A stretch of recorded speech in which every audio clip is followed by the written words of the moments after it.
నమస్తే. నేను మీ వాసవి వెలిశాల. హ్యాపీగున్నాను. మీరు కూడా హ్యాపీగున్నారు కదా! ఓకే. ఇవాళ మనం మాట్లాడుకునేది ఎవరో వస్తారు, ఏదో చేస్తారు అనే దాని గురించి. నిజంగానే చాలా ఎదురు చూస్తుంటాం. ఇప్పుడు నాకు ఆ జాబ్ వస్తే నేను హ్యాపీ. లేకపోతే ఇప్పుడు నాకు వాళ్ళు డబ్బులిస్తే హ్యాపీ. నేను ఈ ఫంక్షన్ చేస్తే హ్యాపీ. నాకు వాళ్ళు నన్ను మెచ్చుకోలేదు కాబట్టి నేను హ్యాపీగా లేను. వాళ్ళు మెచ్చుకుంటే నేను హ్యాపీ. What is this? ఏంటిదిది? ఎవరో రారు, ఏదో చెయ్యరు. మన జీవితానికి మనమే కర్త, కర్మ, క్రియ. మన జీవితానికి చాలామంది చాలా చేశారు ఆల్రెడీ ఈ రోజు వరకు. మన అమ్మ, నాన్న, మన తోడబుట్టిన వాళ్ళు, అయిన వాళ్ళు, బంధువులు, సమాజం కూడా. ఎంతో నేర్చుకున్నాం, ఎంతో తీసుకున్నాం. ఇంకా మనల్ని మనం ఉద్ధరించుకుందాం. మనకు మనం హెల్ప్ అవుదాం. వేరే వాళ్ళు మనల్ని చూసి ఆదర్శంగా తీసుకొని వాళ్ళు ఎదిగేలాగా మనం ఉందాం. ఇంకా ఎన్ని రోజులు ఎవరో వస్తారు, ఏదో చేస్తారు. ఓకే. ఇంక చాలు. మనకు మనం చేసుకుందాం హెల్ప్. దానికి కొంచెం తెలివి, కొంచెం జ్ఞానము, కొంచెం అర్థం చేసుకునే తత్వము, కొంచెం ఓపిక, అణకువ ఉంటే అస్సలు ఆనందాల పంట మన జీవితం అయిపోతది.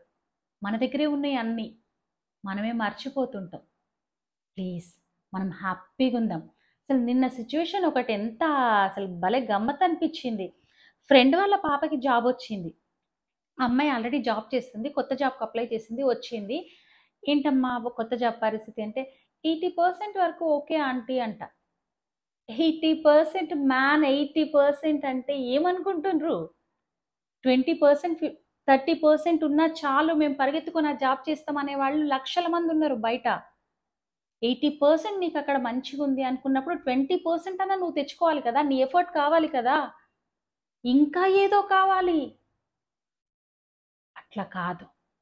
ఎవ్వరి జీవితం ప్రపంచంలో అన్ని వడ్డించిన విస్తరి కాదు. కొంత మేరకుంటాయి. కొంతమందికి అన్నం ఒక్కటే ఉంటది. మిగిలినయన్నీ సంపాదించుకుంటారు. కొంతమందికి 4 రకాల కూరలుంటాయి. మిగిలినయి సంపాదించుకుంటారు. మనం చాలా బెటర్. ఏదో 1, 2 మిస్ అవుతున్నాయి. ఆ 1, 2 కూడా మనం తెచ్చుకోలేకపోతే ఇంకెందుకు?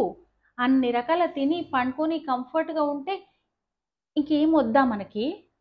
మనమేం మనకు కావాల్సిన వాటిని మనం తెచ్చుకొని మనం ఆనందపడొద్దా? చిన్న పిల్లాడు అట్లాంటిది వాడు నడక నేర్చుకోగానే 2 అడుగులేసి మురిచిపోతాడు. 4 అడుగులేసి అమ్మా! అమ్మా! అంటాడు. ఆ ఆనందం మనకు కూడా కావాలి కదా! అక్కడే వదిలేసామా ఆ ఆనందాన్ని? కాదు కదా! మన ఆనందాన్ని మనము పొందుదాం. మన ఎఫర్ట్స్ మనము పెడదాం. మా అమ్మ అంటుండే, "తాటి చెట్టు ఎక్కేవాడిని కొంతవరకు పుష్ చేస్తాము. ఆ తర్వాత వాడే ఎక్కాలి ఉపకాయించుకొని" అని అంటది మా మమ్మీ. కదా! మనల్ని చాలా ఎక్కిచ్చారు. ఇంక మిగిలింది మనం ఎక్కుదాం. మనమే నేర్చుకుందాం. మనం తెలుసుకుందాం. మన జీవితంలో ఆనందాన్ని మనమే నింపుకుందాం. మంచి ఆలోచనలు చేద్దాం. మంచి మాటలు మాట్లాడదాం. అందరితో ప్రేమగా ఉందాం. ఖచ్చితంగా ఇవన్నీ చేస్తే మెట్లు ఎక్కుతూ పోతూనే ఉంటాం ఆనందపు మెట్లు. మన హ్యాపీ లైఫ్‌ని హ్యాపీగా తీర్చిదిద్దుకోవాల్సింది మనమే. కదా! హ్యాపీగా బతికేద్దాం. ఎవరు ఏది కాదు. చాలా చేశారు మనకి. ఇంకా మనల్ని మనం తీర్చిదిద్దుకొని వేరే వాళ్ళకి ఆదర్శంగా బతుకుదాం. వేరే వాళ్ళకి హెల్ప్ అవుదాం మనం. అది కదా లైఫు. కదా! హ్యాపీగుందాం. మనది హ్యాపీ లైఫ్. Thank you.